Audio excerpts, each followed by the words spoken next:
খুব মজাদার একটা ঘটনা শুনবেন। আপনাদের আগ্রহ দেখে তো মনে হয় না শোনার ইচ্ছা আছে। আছে আছে আমার ভাইরা, বিশ্বনবীর বয়স তখন প্রায় 51 বছর। কত বছর?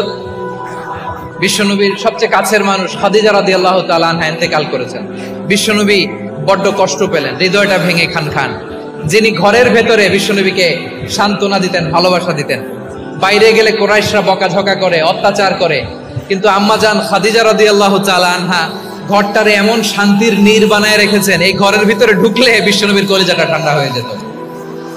এজন্য রব্বুল আলামিন বলেন, খাদিজা, ও আমার বান্দি খাদিজা, জান্নাতে এমন স্পেশাল একটা ঘর আমি তোমার জন্য রেডি করে রেখেছি। ওই ঘরের মধ্যে কোনো আওয়াজ নাই, ওই ঘরের মধ্যে কোনো নয়েজ নাই, ওই ঘরে কোনো বিশৃঙ্খলা নাই।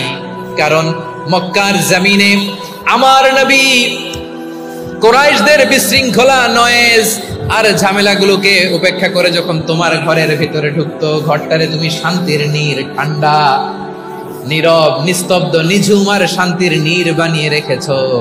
এজন্য জান্নাতে স্পেশাল একটা শান্তির নীড় আমি তোমারে উপহার দেব। ওই প্রিয়তমা স্ত্রী খাদিজা ইন্তেকাল করলেন, বিশ্বনবীর হৃদয় ভেঙে খান খান।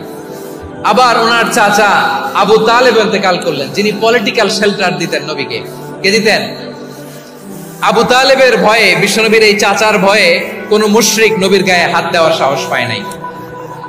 এখন স্ত্রীও নাই, চাচাও নাই, নবীকে আশ্রয় দেওয়ার কেউ নাই। নবীর চারদিকে অন্ধকার। নবী এখন কই যাবেন?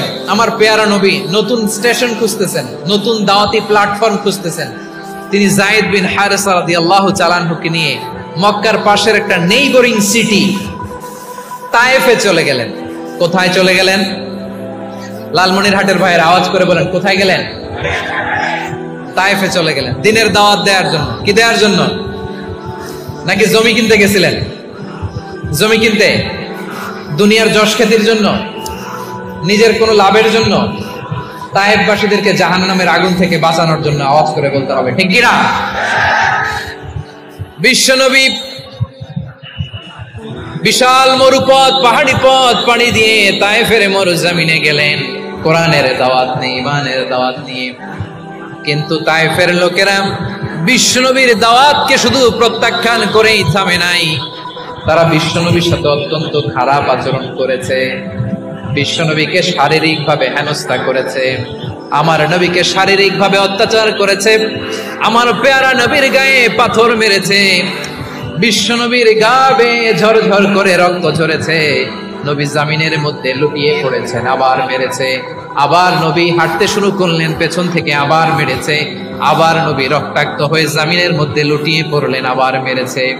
বিশ্বনবীর মতো এত সুশ্রী মানব, বিশ্বনবীর মতো এত শুভ্র মানব, বিশ্বনবীর মতো এমন চমৎকার দেহাবয়ব দিয়ে রব্বুল আলামিন কাউকে বানান নাই। এরকম চমৎকার মানুষটাকে তারা তায়েফের ওই জমিনে রক্তাক্ত করেছে। বিশ্বনবী দুনিয়ার কোনো স্বার্থের জন্য সেখানে যান নাই, নিজের কোনো লাভের জন্য, প্রাপ্তির জন্য যান নাই, তায়েফবাসীদের জাহান্নামের আগুন থেকে বাঁচাতে গিয়েছে। ঠিক কিনা বলেন?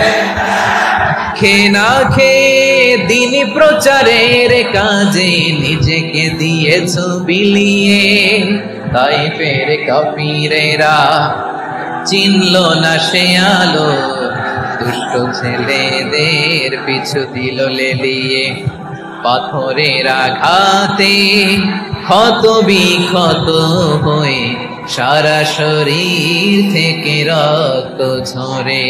হে রাসূল তোমাকে ভুলি আমি কেমন করে, হে রাসূল তোমাকে ভুলি আমি কেমন করে। পারেন না আপনারা? ধরুন আমার সাথে, হাজার ব্যথা বেদনার পরে ফিরে আসনি তুমি আপন ঘরে, দিনের আলো তুমি ছড়িয়ে দিতে চলে গেলে মদিনায় মক্কা ছেড়ে।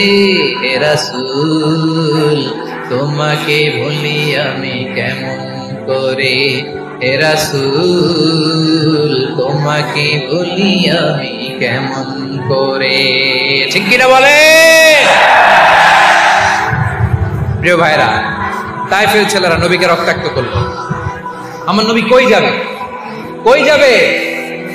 মক্কায় জায়গা নাই, তায়েফে জায়গা নাই। তায়েফ থেকে ভারাক্রান্ত মন নিয়ে আমার নবী মক্কায় ফিরে আসলেন। বিশ্ব নবী মক্কায় ঢুকতে পারেন না। মক্কার মরুভূমির দিকে তাকিয়ে, উপত্যকার দিকে তাকিয়ে বিশ্বনবী ধা ধা করে কাঁদেন, ঝরঝর করে। নবীর চেহারা মোবারক থেকে চোখের পানিগুলো বেয়ে বেয়ে পড়ে। আমার জন্মস্থান, আমার শৈশব, কৈশোর, যৌবন কেটেছে এই মক্কায়।